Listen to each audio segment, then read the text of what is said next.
Earth TV.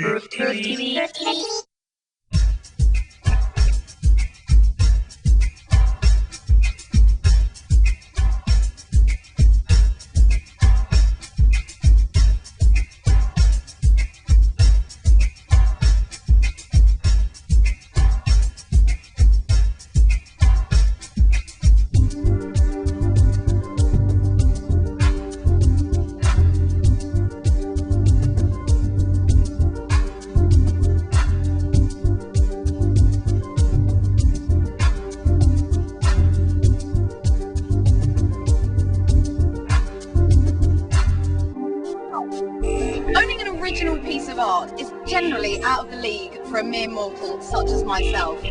However, art collective Bicha are putting an end to all of that. Oh yes, tonight is their Summer '08 group show here at the very exclusive, very lovely Wyndham Grand Hotel in Chelsea, and I'm here with a bit of cash in my pocket, well, credit, to see what's on offer and find out a little bit more about the Bicha collective.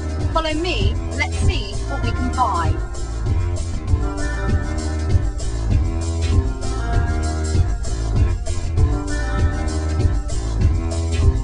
Travel a very long way from the stairs. Let's go into the long gallery and check out the paintings, sculptures, collages and photography that's on offer.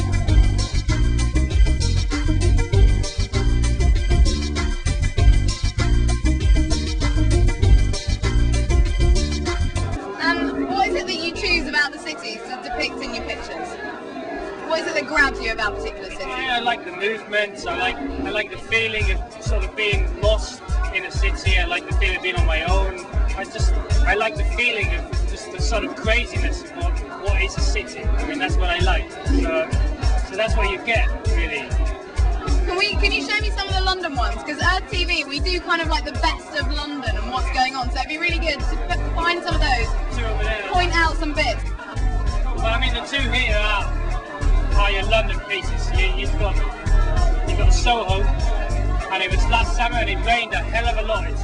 So it was raining and I was drawing, I went out drawing, it was sunny and then it rained. So I went into the Curzon Soho, the cinema, right. And they have like a sort of cafe upstairs.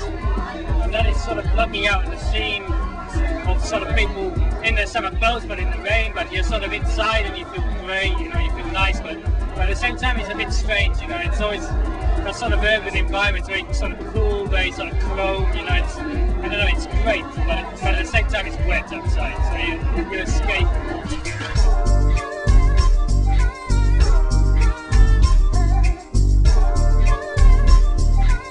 So here we have Simon Hall, the man with the stone balls.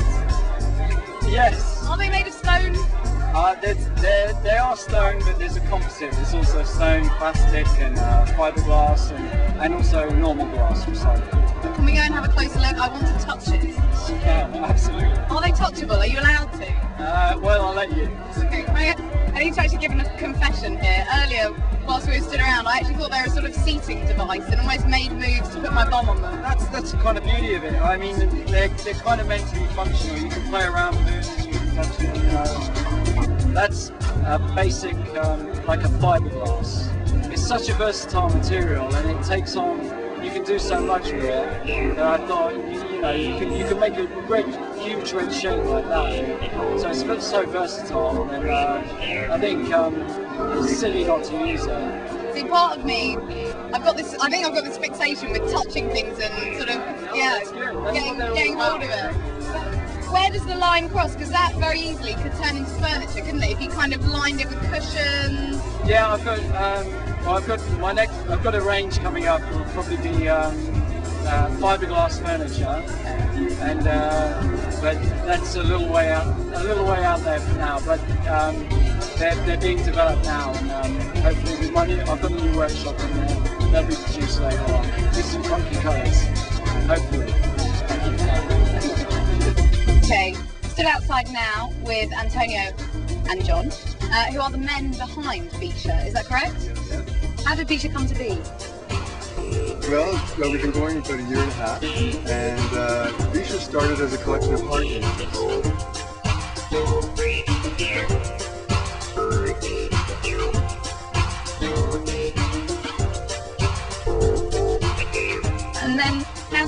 grow to be this collective of artists that it is today? Well, you know, John has been photographing for a long time. I do as well, pencil and watercolors, and you know, that was something that really impressed me all the time. You know, I remember when I first moved to London, being involved with friends that were creating things and sitting there and, you know, talking through what they're doing and, you know, and collecting their work. And then when this started, we thought, okay, why don't we put together, you know, people that we know that is starting up and that have interesting things, and let's just put them out and see what happens. So that's really how it started, you know. The event aspect is essential because we're an online gallery, meaning we don't have a physical space.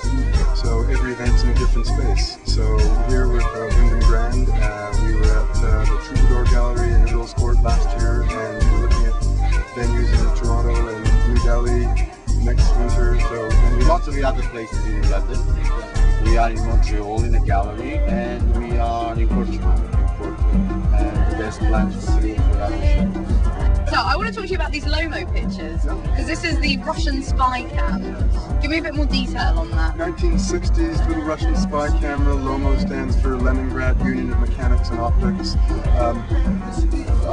A real success story. I think they were going under about 8 years ago, and they've turned into this phenomenon. I think they run out of Vienna, and they're all over the world. They have Lomo Olympics all over the place. So in the 60s, this was a small spy camera, and they've got a bit of a fisheye lens. I cross-process their shots. So I use What does that mean? slide film, but process it in print chemistry. Really super saturated colors. You shoot from the hip, you know, not sort of too contrived, and great results. Always a surprise getting things back from the lab. I love it. Can we go inside actually? Yeah. You can point out some of your works and we can sort of talk through them. Can you talk me through these? Are these, is there a name for the collection, or are they sort of pieces? The thing that holds us together is the fact that it's done in pen, ink and watercolour.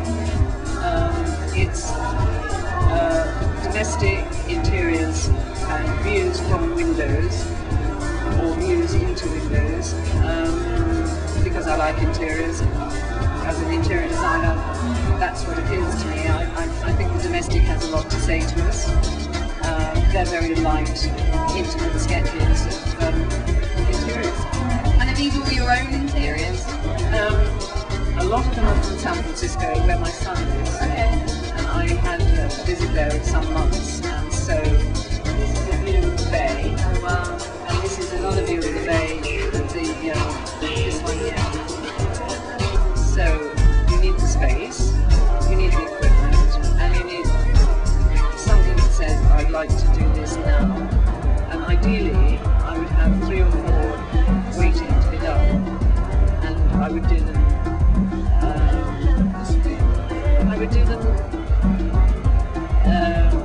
Maybe I'd put a sky in all of them, and then I'd look at it again, and I'd do another sky somewhere else. You know, it would go like that. There is an artist, a famous artist, Bonan, who had unfinished paintings up on his walls for a long time, and he would do this process of taking them off, doing a bit, putting it back, doing another bit on another one, that sort of thing. I think that's a nice way to work. I like it. And sometimes you just do it very quickly. Okay, it's similar to writing, isn't Tear it? it up too. I've had that at a school art project where you've got the, I can't do it, I don't want to do it, and actually probably when someone else looks at it, it looks no different from something you've created before, but because it's about a mood, isn't it, or something? It's all about intent, I think. The thing to do if you ever do that again is to put it aside, come back a day or so later, and look at it. Be surprised. Yeah. Take your advice, Hope. Thank you very much. So there we have it. That was the Bicha Art Summer 08 group show. And despite beautiful paintings, photographs, collage and sculptures that were on offer, my bank manager will be pleased to know that this stayed firmly in my pocket. I'm off now to explore the wonders that is Chelsea.